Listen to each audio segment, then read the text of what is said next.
Hello students, welcome to our channel गणित कक्षा। My self Mohammad Noorain और आज के इस वीडियो में हम लोग कुछ डाउट क्वेश्चंस को सॉल्व करने वाले हैं जो कि फिजिकल साइंस के चैप्टर करंट इलेक्ट्रिसिटी से है। उम्मीद है कि आप लोगों का करंट इलेक्ट्रिसिटी चैप्टर कंप्लीट है। अगर ये चैप्टर कंप्लीट नहीं है तो वीडियो का लिंक आपको डिस्क्रिप्शन में मिलेगा। एक बार इस चैप्टर को कंप्लीट कर लो ताकि आपको आज का वीडियो एक अच्छे तरीके से समझ में आ सके। आज के इस वीडियो में हम लोग क्या करेंगे, हम लोग कुछ न्यूमेरिकल टाइप के क्वेश्चंस को सॉल्व करेंगे जो कि आप में से ही किसी स्टूडेंट ने दिया है कि भाई ये कुछ डाउट क्वेश्चंस है, प्लीज इसको सॉल्व कर दीजिए। तो आप लोग कॉपी और पेन निकाल लो, हर एक चीज को अच्छे से नोट करना और चीजों को समझने का कोशिश करना, ठीक है। ओके, तो चलो अब हम लोग स्टार्ट करते हैं। अच्छा, स्टार्ट करने से पहले हम लोग को करंट इलेक्ट्रिसिटी में कितना फॉर्मूला है वो पता होना चाहिए। तो इसके लिए हम एक पीडीएफ दिए हैं, उसको आप लोग डाउनलोड कर लेना। उसमें करंट इलेक्ट्रिसिटी चैप्टर में जितना भी पॉसिबल फॉर्मूला है वो सारा अवेलेबल है, तो एक बार उसको अच्छे से देख लेना। साथ ही साथ जो भी यहाँ पे हम लोग सॉल्यूशंस करने वाले हैं उन सॉल्यूशंस का भी आप लोगों को पीडीएफ मिल जाएगा। तो बाद में आप क्या कर सकते हो, उसको डाउनलोड कर सकते हो ताकि बार बार आपको वीडियो में ना आना पड़े, आप उसको भी देख के समझ पाओगे, ठीक है। तो इतना सारा चीज कर लेना। तो चलो अब हम लोग स्टार्ट करते हैं।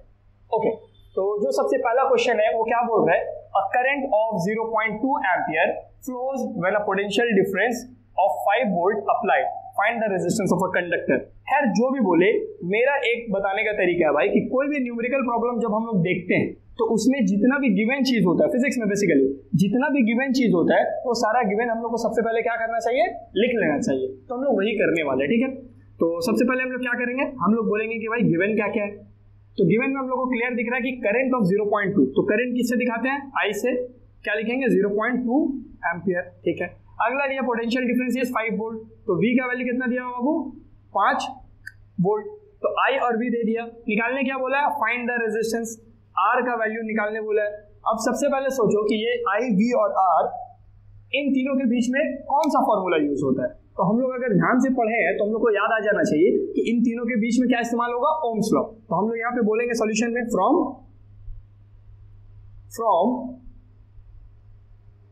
Ohms law. ओम्स लॉ से हम लोग क्या जानते हैं, हम लोग जानते हैं कि V जो होता है वो IR के बराबर होता है। V का वैल्यू पता है, हाँ पता है, कितना है 5। I का वैल्यू पता है, हाँ पता है, कितना है 2। R का वैल्यू पता है, नहीं वही तो निकालने बोला है, लिख दिए। अब R का वैल्यू निकालना है तो 0.2 कहाँ आएगा, यहाँ आएगा। तो हम लोग लिखेंगे 5 by 0.2 is equals to R। समझ में आ रहा है। अब देखो यहाँ से पॉइंट है, तो अगर हम लोग पॉइंट हटाते हैं तो क्या आता है, ऊपर में एक 10 आता है, तो यहाँ पे हम लोग लिखेंगे 10, हाँ ये भी हट गया। अब यार 2 1 जा 2 5 जा, तो 5 5 जा कितना हो जाएगा, 5 5 जा हो जाएगा आपका 25 ओम। तो R का वैल्यू कितना आया, 25 आंसर। तो देखो कि कितना सिंपल क्वेश्चंस भी होता है, ठीक है। तो बोर्ड्स में ऐसा क्वेश्चंस भी आ सकता है, तो इसलिए पहले से प्रिपेयर करके जाओ कि अगर इजी क्वेश्चंस देगा तो हम लोग भाई बना लेंगे, उनको ही टारगेट करेंगे, लिखने पे नहीं जाएंगे, ठीक है। क्योंकि इसमें अगर ऐसे करते हो तो आपको पूरा का पूरा मार्क्स मिलता है। अगर आप कोई आंसर लिखते हो डिस्क्रिप्टिव टाइप का तो उसमें हो सकता है कि कोई पॉइंट टीचर को जो चाहिए था वो आप नहीं लिखे, उससे मार्क्स कटता है। बट न्यूमेरिकल्स में तो आंसर आ गया ना, तो मार्क्स काटने का कोई जगह नहीं है, ठीक है। तो न्यूमेरिकल्स अगर आपको समझ में आता है तो एकदम अच्छे से प्रैक्टिस करके जाओ, ठीक है। और हम बता रहे हैं उसको अच्छे से फॉलो करें, ठीक है। अब यहाँ पे देखते हैं सेकंड क्वेश्चन। इसमें क्या बोला, the resistance of a conductor is twice of conductor B. अच्छा से पढ़ना क्वेश्चन को। सबसे पहले बोले जो रेजिस्टेंस है कंडक्टर ए का वो ट्वाइस है, डबल है कंडक्टर बी का। तो हम लोग सबसे पहले इसी स्टेटमेंट को लिखेंगे। हम लोग क्या बोलेंगे गिवन में, रेजिस्टेंस ऑफ ए और resistance of B. Resistance of A, resistance of B का क्या है, ट्वाइस है। तो अगर हम लोग मान ले रहे हैं कि रेजिस्टेंस ऑफ बी जो है वो है स्मॉल आर, तो रेजिस्टेंस ऑफ ए कितना हो जाएगा बाबू, 2R हो जाएगा। ये चीज समझ में आया। बोला है resistance of conductor A is twice of conductor B, तो कंडक्टर बी का जो रेजिस्टेंस है वो है स्मॉल आर, तो कंडक्टर ए का रेजिस्टेंस कितना हो जाएगा, बी वाले का डबल, ठीक है।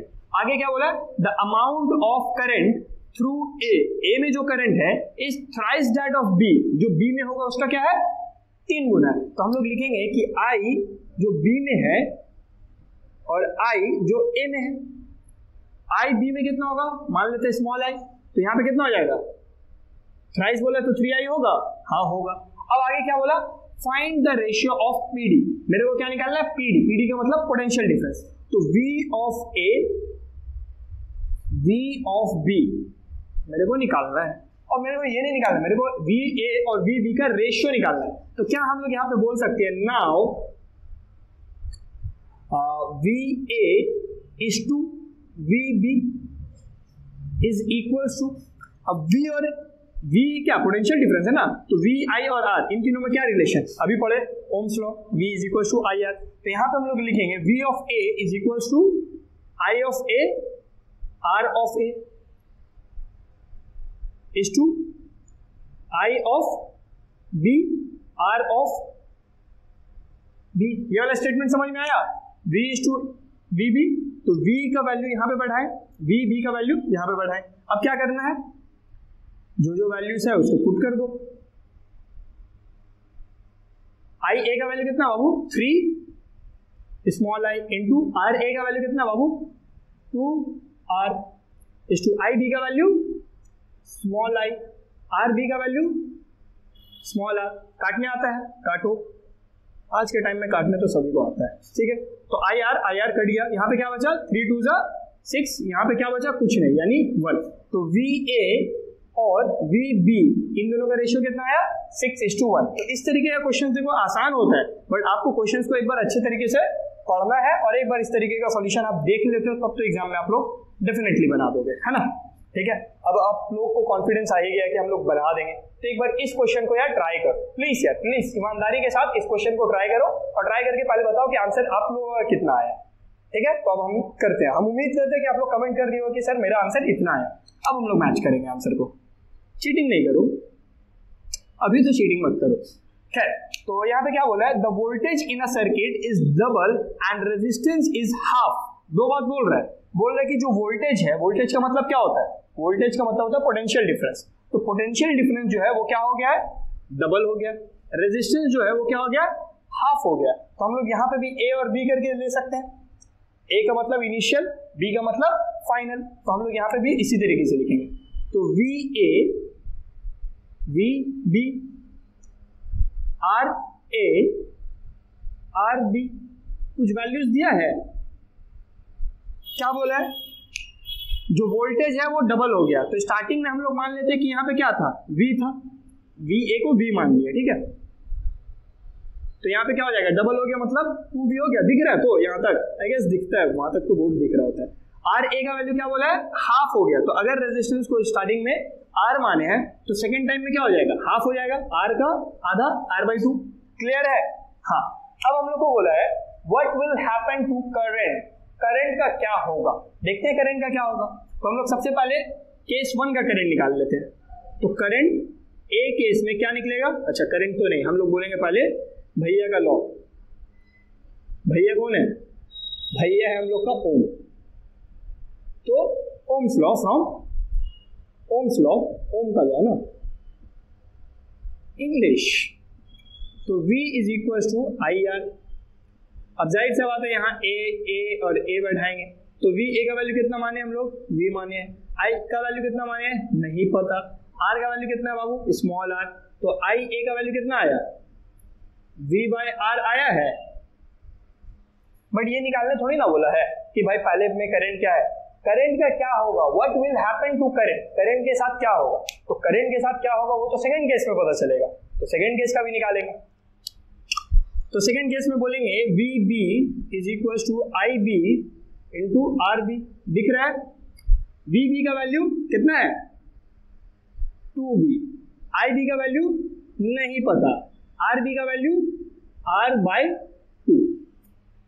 अब इस R/2 को हम लोग इस साइड लेके आएंगे, तो यहाँ पे बताओ क्या होगा, ये 2 जाके 2 से मल्टीप्लाई होकर 4 हो जाएगा, 4V है ना, और ये R नीचे आके लिखा जाएगा is equal to I B.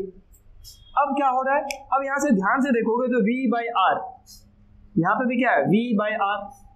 तो V/R को यहां से हटा के क्या हम IA वहां पे लिख सकते हैं, थोड़ा सा सोचना है। यहाँ पे V/R है, ये भी V/R है, तो V/R का वैल्यू क्या होता है IA होता है। तो हम लोग यहाँ पे क्या कर रहे हैं, 4 जैसा वैसे रहने दिए, और अगर देखो 4 हटा दिए तो ये V/R कैसा दिख रहा है, IA के जैसा दिख रहा है। तो यहाँ पे हम लोग IA लिख दिए और इस तरीके से आया IB। तो IB का वैल्यू कितना हो गया 4, IA हो गया। तो देखो यहाँ पे क्या बोला था, V 2V हो गया था डबल, आर हाफ हो गया था, तो करंट क्या हो जाएगा 4 टाइम्स हो जाएगा, है ना। इसका आंसर कितना हो जाएगा, करंट विल बी 4 टाइम्स। तो आई होप आप लोगों को ये क्वेश्चंस अच्छे से समझ में आया होगा, ठीक है। तो जल्दी से इनको कॉपी कर लो, आप लोग कॉपी कर लिए होंगे। अब हम लोग नेक्स्ट क्वेश्चंस को लेते हैं, तो जल्दी से इसको कॉपी करो। ओके, तो चलो अब हम लोग कंटिन्यू करते हैं। ये जो दोनों क्वेश्चंस है ना, ये दोनों क्वेश्चंस हम लोगों का कॉम्बिनेशन ऑफ रेजिस्टेंस के ऊपर दिया हुआ है, ठीक है। तो सीरीज कॉम्बिनेशन और पैरेलल कॉम्बिनेशन जो होता है उन्हीं के ऊपर बेस्ड है दोनों ही क्वेश्चन, पैरेलल कॉम्बिनेशन पे। तो देखते हैं एक एक करके। ये तो बहुत बेसिक क्वेश्चन दिया है। इसमें क्या बोला है, अ वायर ऑफ रेजिस्टेंस 20 ओम। सबसे पहले हमारे पास वायर है और उसका रेजिस्टेंस कितना दे दिया, 20 ओम। फिर बोला है is divided into 2 equal parts. उसको हम लोग क्या किए हैं, 2 इक्वल पार्ट्स में डिवाइड कर दिए। बोलने का क्या मतलब हुआ, बोलने का मतलब हुआ कि भाई हम लोगों के पास कोई ऐसा एक इतना लंबा वायर है, हम लोग इस वायर को क्या किए, बीच से कट कर दिए। और जब हम ऐसा किए तो मेरे पास क्या हो गया, मेरे पास 2 वायर बन गया और उन दोनों ही वायर का क्या होगा, लेंथ सेम होगा। इसका जो लेंथ होगा इसका भी लेंथ वही होगा, ठीक है। अब बोला है कि उसके बाद and the 2 parts are connected in parallel combination. उसके बाद इन दोनों पार्ट्स को हम लोग कैसे कनेक्ट किए, पैरेलली कनेक्ट कर दिए, यानी दोनों का पैरेलल कॉम्बिनेशन लगा दिए। Find equivalent resistance. तो इतना तो समझ में आया कि भाई इक्विवेलेंट रेजिस्टेंस निकालना है, पैरेलल कॉम्बिनेशन में निकालना है। बट मेरे पास इन दोनों रेजिस्टेंस जो नया नया बना है, पहले देखो जब स्टार्टिंग में था क्वेश्चन में समझने वाला चीज क्या है, जो स्टार्टिंग में था उसका रेजिस्टेंस कितना होगा, 20 ओम।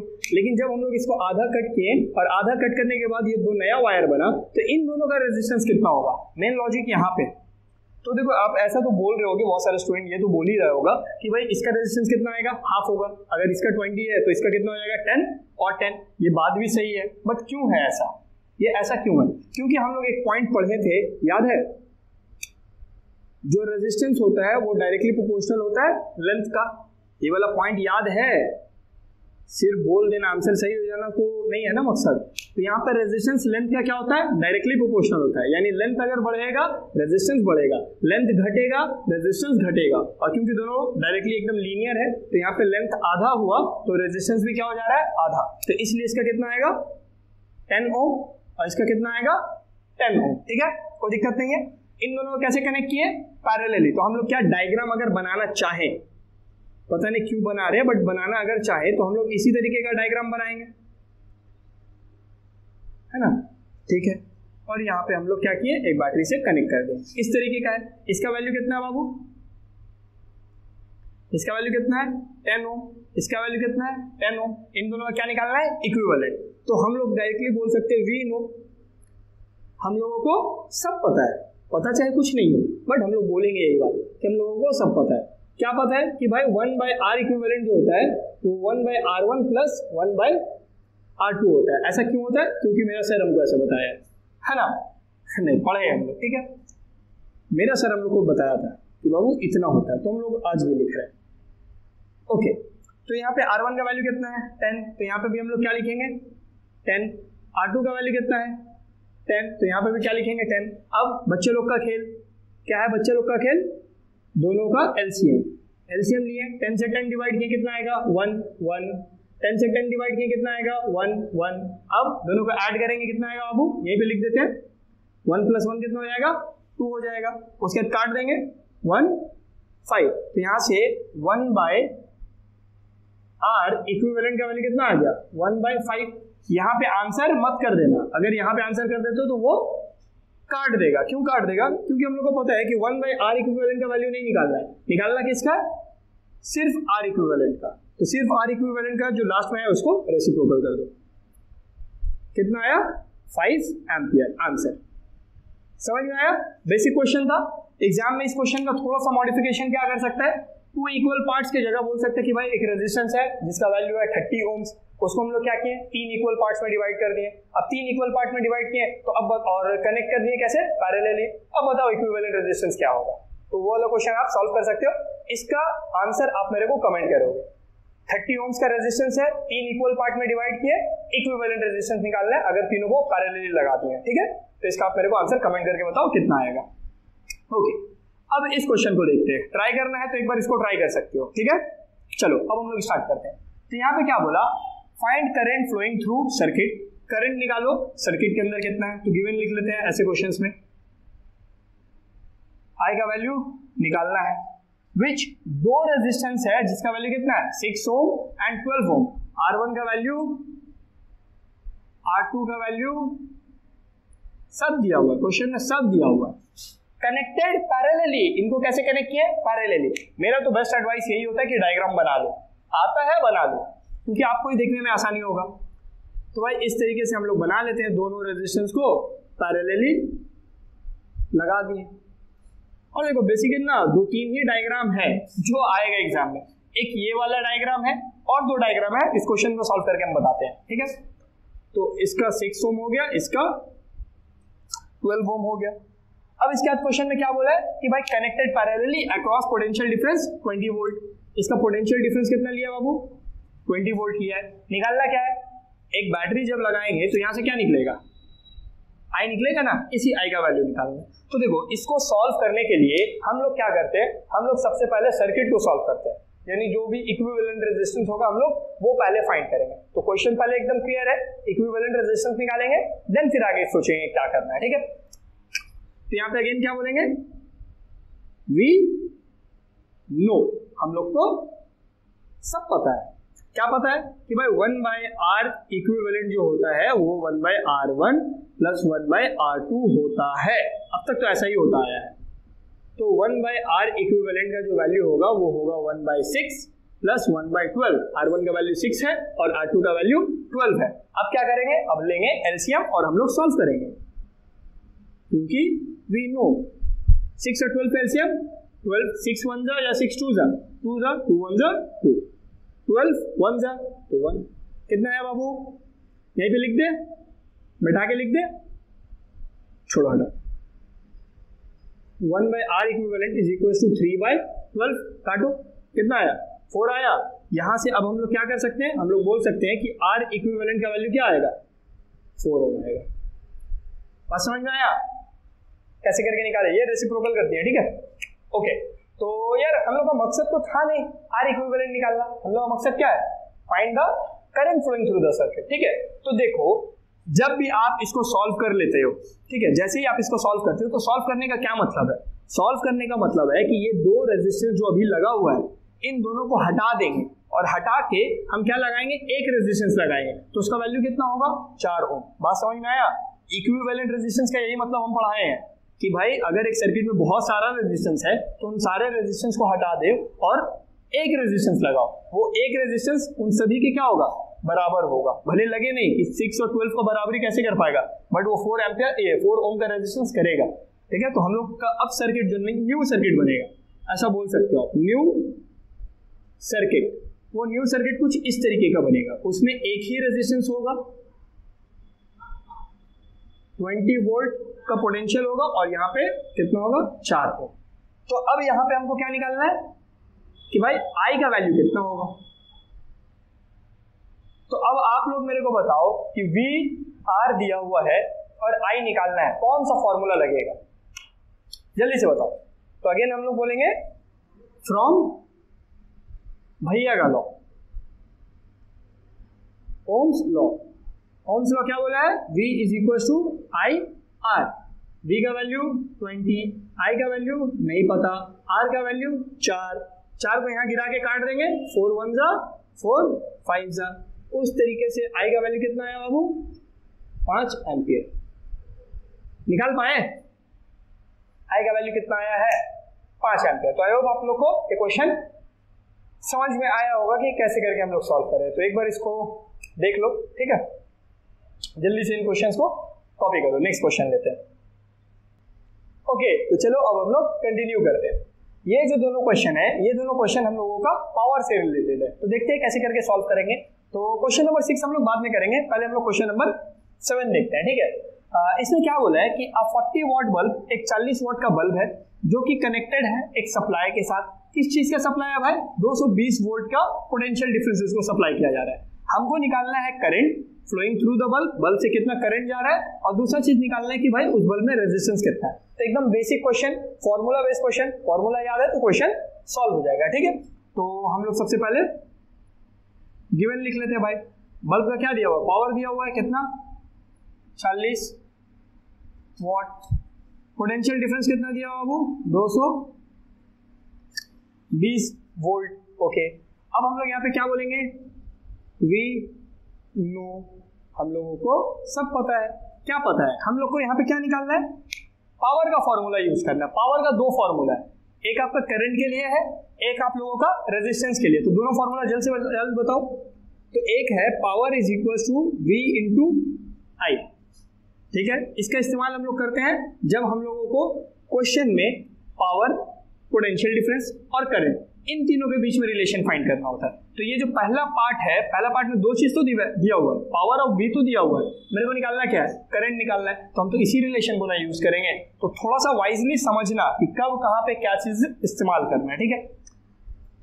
ओके, तो P का वैल्यू कितना है 40, V का वैल्यू कितना है 220, I का वैल्यू कितना है इतना, जो कि पता नहीं है। यहां से कितना हो जाएगा बाबू, 40 divide by 220 is equal to i. ये काटो, कितना आ रहा है, 0 0 कट गया, 2 1 जा, 2 2 जा, 2 11 जा, तो कितना आया 2/11 इज इक्वल टू आई। कुछ बच्चा क्या होता है, उसको चूल होता है कि भाई हमको आंसर किस में चाहिए, डेसिमल में चाहिए। तो इसको डेसिमल में कन्वर्ट करना, कितना आएगा 0.20 डिवाइड बाय 11 है ना, यानी 19 हो जाएगा 8, और उसके बाद फिर आपका कितना बचेगा 88, यानी 2, यानी वापस से 1। तो भाई इससे ज्यादा अभी हम अप्रॉक्स नहीं कर सकते हैं, 0.818 एम्पियर इतना आएगा। डेसिमल के बाद 2 नंबर ऐसे एनएफ होता है, बट फिलहाल चलो 3 नंबर ले लिए, ठीक है। तो समझ में आया क्वेश्चन। अगर आप यहाँ पे भी छोड़ दोगे आपको मार्क्स मिलेगा, और उतना ही मिलेगा जितना इस वाले बंदे को मिलेगा, ठीक है, ये बंदी को मिलेगा। अगला क्वेश्चन क्या है, अगला क्वेश्चन में हम लोग को क्या निकालना है, रेजिस्टेंस निकालना है। तो अगेन पावर और वी मेरे को दिया हुआ है, हमको क्या पुट करना है, एक ऐसा फॉर्मूला जिसमें करंट नहीं, करंट की जगह क्या है रेजिस्टेंस है। तो वहां पे क्या फॉर्मूला है, फॉर्मूला याद रखना होगा, लिस्ट देखो और जल्दी से बताओ। तो फॉर्मूला क्या है, v² बाय आर।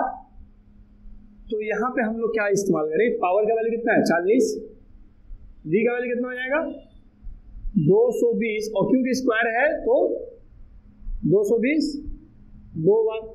बात समझ में आया। यहाँ पे v के ऊपर स्क्वायर था ना, तो v पे स्क्वायर होगा तो क्या करेंगे, जो भी v का वैल्यू है उसको 2 बार लिखना पड़ता है, ठीक है। अब r निकालना है, तो r को इधर करो और पावर को नीचे। तो r is equal to 220 into 220 divide by 40, ठीक है।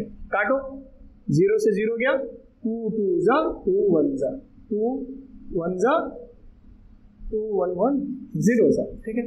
तो यहाँ पे r is equal to 110 into 1 1। भाई साहब क्या रेजिस्टेंस आया है। तो 11 इंटू 11 कितना हो जाता है 121 और 1 0। तो रेजिस्टेंस तो काफी बड़ा आया भाई, ठीक है। तो रेजिस्टेंस तो ठीक ठाक है। तो आई होप आप लोगों को ये क्वेश्चन समझ में आया होगा। एकदम basic question, formula based question, but formula याद होगा तब तो करेंगे फॉर्मूला बेस्ड क्वेश्चन को, ठीक है। तो फॉर्मूला अच्छे से याद करो, ठीक है। अब आते हैं इस क्वेश्चन पे। तो इस क्वेश्चन को करवाने से पहले मेरा एकदम नोट में एक पॉइंट लिख लेना, ठीक है, एकदम प्लीज इस चीज को लिख लेना। हम लोग एनर्जी का कंपैरिजन कर रहे हैं, इस क्वेश्चन में हम लोग एनर्जी का बेसिकली कंपैरिजन करने वाले। और एनर्जी का जब भी हम लोग कंपैरिजन करते हैं तो 2 सिनेरियोस में करते हैं। एक सिनेरियो देगा हम लोग को क्वेश्चन में कि भाई पैरेलल है, और दूसरा सिचुएशन रहेगा कि भाई क्वेश्चन में बोल देगा कि सीरीज है। तो पैरेलल और सीरीज में हम लोग कैसे करके अल्टरनेट करेंगे, तो थोड़ा सा समझना कि जब पैरेलल होता है तो वहां पे v क्या हो जाता है कांस्टेंट, और जब सीरीज होता है, ये हम ऑलरेडी बताए हैं, तो वहां पे I क्या हो जाता है कांस्टेंट।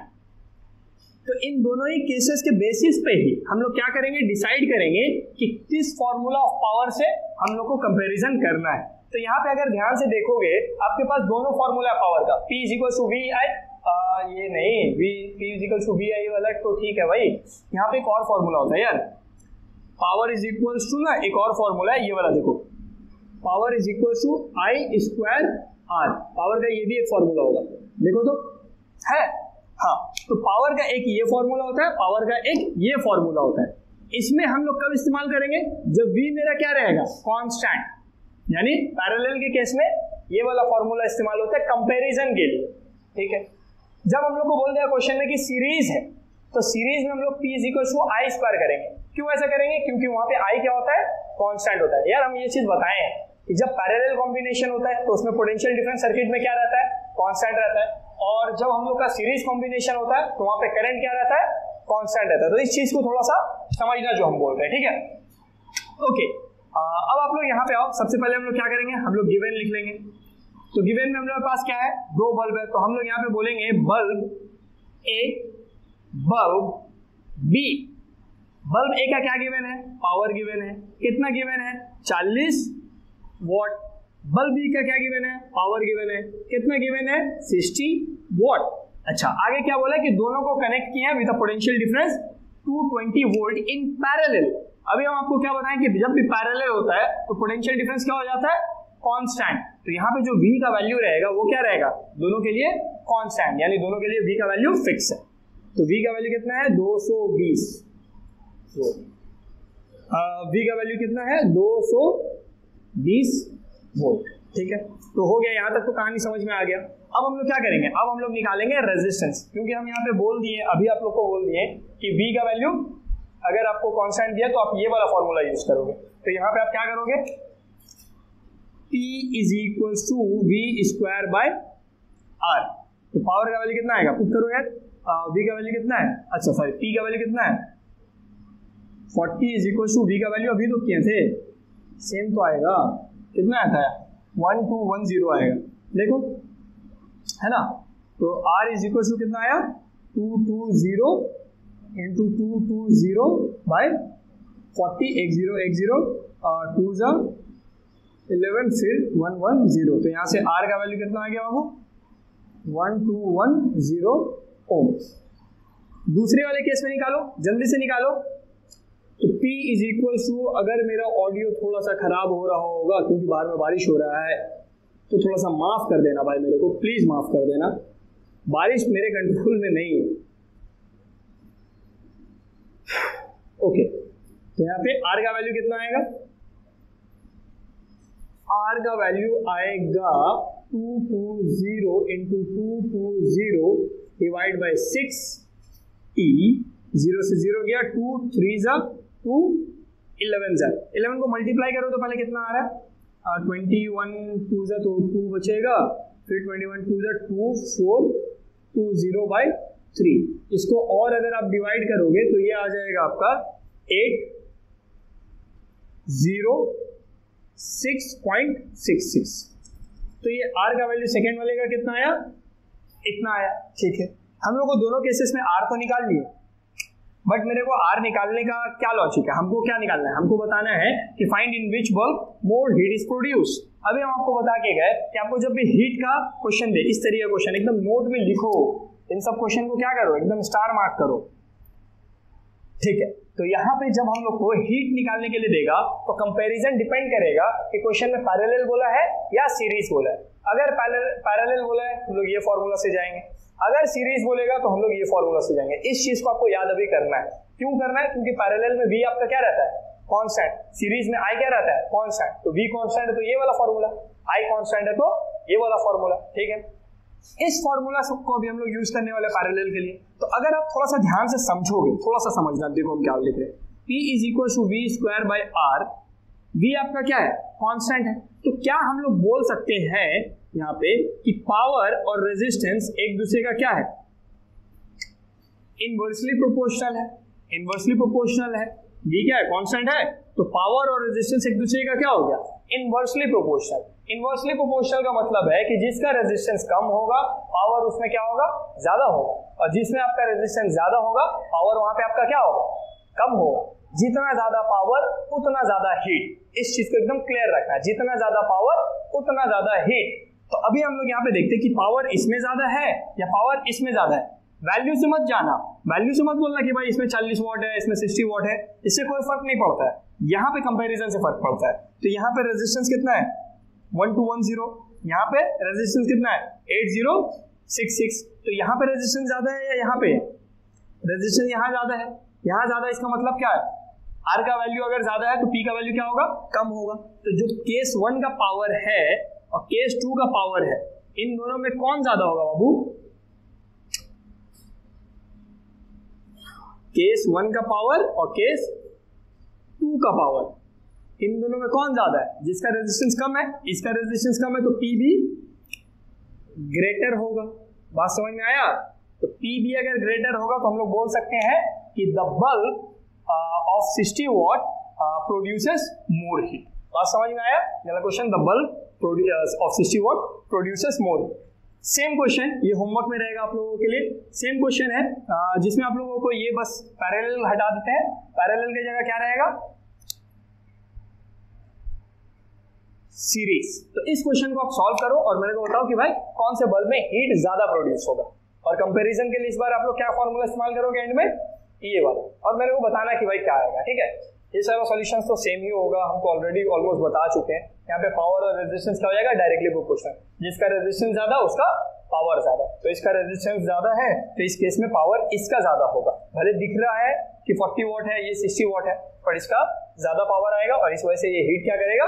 ज्यादा प्रोड्यूस करेगा। तो ऑलमोस्ट हम आंसर बता ही दिए, बट इसको एक बार आप लोग ट्राई करना। तो आई होप आप लोगों को ये सारा क्वेश्चन समझ में आ रहा है, पक्का से समझ में आ रहा है। तो जल्दी से इसको कंप्लीट करो। हम लोग 2 क्वेश्चन और करेंगे, ठीक है? तो यहां तक अगर देखे हो वीडियो तो थोड़ा सा और देख लो यार। ओके, तो चलो अब हम लोग कंटिन्यू करते हैं। ये वाला जो 2 क्वेश्चंस है, ये दोनों हम लोगों का ना पावर कंजम्पशन और इलेक्ट्रिक बिल के ऊपर बेस्ड है, ठीक है? तो इन दोनों क्वेश्चंस को भी हम लोग जल्दी से देख लेते हैं। तो देखो, सबसे पहला क्वेश्चन क्या बोल रहा है कि एक घर है जिसमें 2 बल्ब है, जिसका पावर कितना है? 60 वॉट है हर एक बल्ब का, ठीक है? उसको हम लोग जला रहे हैं कितने देर के लिए? 12 घंटे के लिए डेली। और हम लोग के पास क्या है? अब फैन, एक फैन है जिसका पावर कितना है? 80 वॉट है, जो कि चल रहा है फॉर 10 आवर्स अ डे। एक दिन में कितना चला रहे हैं हम लोग? 10 घंटा चला रहे हैं। What is the amount of consumption of electricity? हम लोग कितना इलेक्ट्रिसिटी यूज करेंगे इन अ मंथ ऑफ अप्रैल में, ठीक है? आगे बोला also find amount of electricity bill अगर 6 रुपया पर यूनिट का होगा, ठीक है? तो हम लोग इसको सॉल्व करते हैं। तो सबसे पहले हम लोग को गिवन में क्या क्या दिया हुआ बाबू? जल्दी लिखो। हम लोग यहाँ पे लिखेंगे पावर किसके लिए? बल्ब के लिए पावर दिया हुआ ना, तो हम लोग पावर ऑफ बल्ब को हम पी बी लिख रहे हैं, ठीक है? तो पी बी का मतलब क्या हो गया? Power of bulb. कितना दिया हुआ है? 60 वॉट दिया हुआ है। अच्छा, पावर ऑफ एफ मतलब पावर ऑफ फैन कितना दिया हुआ है? 80 वॉट दिया हुआ है। अच्छा, ये कितना देर चल रहा है? इसका टाइम दिया हुआ है ना 12 आवर्स। और इसका टाइम दिया हुआ है? हाँ, इसका भी दिया हुआ है 10 आवर्स, ठीक है? अच्छा, एक चीज का और ख्याल रखना कि ये दोनों कितना है, नंबर ऑफ बल्ब या नंबर ऑफ फैंस, ये भी मैटर करता है। तो नंबर ऑफ बल्ब कितना है इसका? नंबर ऑफ बल्ब बोला 2, इसमें नंबर ऑफ फैन कितना है? 1। तो हम लोग को सबसे पहले इसमें क्या करना होता है? हम लोग को सबसे पहले निकालना होता है कि टोटल पावर कंजम्पशन कितना होगा। टोटल पावर कंजम्पशन निकालेंगे, ठीक है? तो यहाँ पे हम लोग कर रहे हैं, देखो, तो हम लोग सबसे पहले निकालेंगे बल्ब के लिए टोटल पावर फॉर बल्ब। कैसे निकल रहा वो देखो। सबसे पहले पावर कितना ले रहा है? 60। ये 60 वॉट जो रहता है ना, ये 1 घंटे का दिया हुआ रहता है कि 1 घंटा में कितना ले लेगा? 60 वॉट ले रहा होगा। टोटल कितना चलाए भाई? 12 घंटा, ठीक है? कितना बल्ब चलाएं? 2 बल्ब चलाएं। कितना दिन तक चलाएं वो भी मैटर करता है। तो यहाँ पे देखो बोला है अप्रैल में, तो यार हम लोग के पास बताओ कि जनवरी, फरवरी, मार्च और अप्रैल। तो अप्रैल में कितना दिन होता है? इसमें 31, इसमें 28, इसमें 30 और फिर से 31। तो यहाँ पे कितना से मल्टीप्लाई करेंगे? 31 से। सही हम बोल रहे? अरे भाई हम उल्टा बोल दिए थे। यहाँ पे 30 और यहाँ पे, ठीक है? तो यहाँ पे 30 होगा। अब इसको मल्टीप्लाई करो, तो मल्टीप्लाई करके कितना ही आएगा? मल्टीप्लाई करो ना, कितना आ जाएगा? 12 to the 24, 24 into 18, 24, 6 to the 18, तो 18 4 आपका 72, 7, 18 to the 36, 36 आपका 43। तो एक बार देखना कि आई गेस इतना ही आना चाहिए। तो इतना हम लोग का क्या आया? वॉट आया, ठीक है भाई? कि इतना पावर कौन इस्तेमाल कर लेगा? सिर्फ बल्ब इस्तेमाल कर लेगा। सिमिलर वे में हम लोग क्या निकालेंगे? Total power of fan. देखो, टोटल पावर निकालने का लॉजिक क्या है कि भाई हम लोग का एक बल्ब कितना ले रहा है? 60 वॉट। कितना देर चल रहा है? 12 घंटा। कितना बल्ब है? 2। कितना दिन तक चला है? 30। तो इस तरीके से मल्टीप्लीकेशन किससे होता है? कितना देर चला है, टाइम, कितना नंबर ऑफ बल्ब है और कितना दिन चला है, यानी टाइम, नंबर ऑफ बल्ब और नंबर ऑफ डेज। इन सबसे मल्टीप्लाई करते हैं तो हम लोग को टोटल पावर मिलता है। सिमिलर वे में यहाँ पे करेंगे तो इसका कितना हो जाएगा? 80 इंटू बल्ब कितना देर चला, बल्ब आई थिंक 10 घंटा चला, एक ही बल्ब था और ये भी 30 दिन तक चला, तो इसका टोटल कितना आ जाएगा 8 3 जा 24, ये तो इजी है, 1 2 3 0, तो ठीक है। टोटल पावर कितना हो जाएगा, टोटल तो इन दोनों का मिला के होगा ना, टोटल पावर, तो टोटल पावर हो जाएगा 43200 प्लस 24000।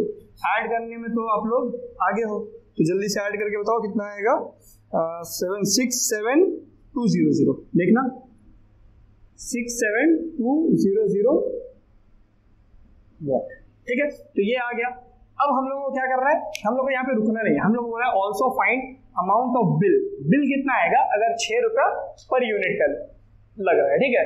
अब यार यहाँ पे सबसे पहले हम लोग को क्या करना होगा, यूनिट में कन्वर्ट करना होगा, तो हम लोग को यूनिट में कैसे करके कन्वर्ट करते हैं, यूनिट ऑफ इलेक्ट्रिसिटी, कितना इलेक्ट्रिसिटी हम लोग जलाएं, वो निकालने के लिए क्या होता है कि जो आपके पास पावर है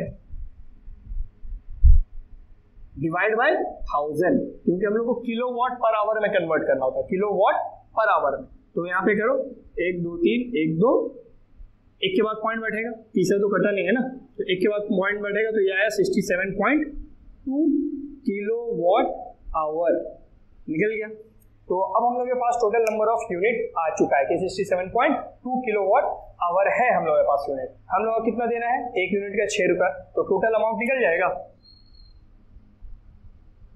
ये जगह पे क्यों लिख रहे हैं 67.2 इंटू 6 रुपये, मल्टीप्लाई करो 6 2 12, 2 1 6 7 42 43 43 ना, 4 6 6 36 और 4 40, एक के बाद पॉइंट बैठाएं तो कितना आया बाबू, 403 रुपया 20 पैसा, ठीक है। तो 403 रुपया 20 पैसा टोटल बिल होगा। तो ये भी क्वेश्चन आसान होता है, एग्जाम में अगर आता है तो आप लोग डेफिनेटली चाहोगे कि भाई इन क्वेश्चंस को बना लिया जाए। अब ये क्वेश्चन हम नहीं करवा रहे हैं, इस क्वेश्चन को आप लोग खुद से करोगे। यहाँ पे बस खाली नंबर ऑफ बल्ब 4 है, पावर दिया हुआ है, और 2 फैन है, पावर दिया हुआ है, दोनों हर चीज कितने देर चल रहा है, 12 घंटा। इसमें एक चीज एक्स्ट्रा ऐड हुआ है कि भाई आयरन भी है, उसका पावर कितना है 1000 वाट है, और वो कितना देर चल रहा है 30 मिनट। 30 मिनट को हम लोग क्या करेंगे, आवर में कन्वर्ट करेंगे, कितना आएगा 0.5 आएगा, तो फिर 0.5 से मल्टीप्लाई करेंगे और फिर अमाउंट निकाल देंगे किलोवाट आवर में कन्वर्ट करके। तो इस क्वेश्चन को सॉल्व करना, सॉल्व करके मेरे को आंसर बताना। भाई तुम लोग होमवर्क नहीं करते हो इतना तो भाई श्योर है, ठीक है, तो होमवर्क करो, जो भी क्वेश्चन अगर समझ में आ रहा है तो होमवर्क करो, और वीडियो को भाई अपना ज्यादा से ज्यादा दोस्तों से शेयर करो, और जो भी आप लोगों का डाउट रहता है वो डाउट मेरे को दो, ताकि हमको भी भाई लगे कि भाई हमको स्टूडेंट लोग एंगेज कर रहे हैं, तो और ज्यादा वीडियोस वगैरह हम बनाएंगे, ठीक है। तो अभी आप लोग का एग्जाम्स आ रहा है, तो अगर अच्छा रहेगा तो भाई हम लोग वीडियोस और ऐड करेंगे, ठीक है। आप लोग पढ़ाई लिखाई करते रहो, ऑल द वेरी बेस्ट।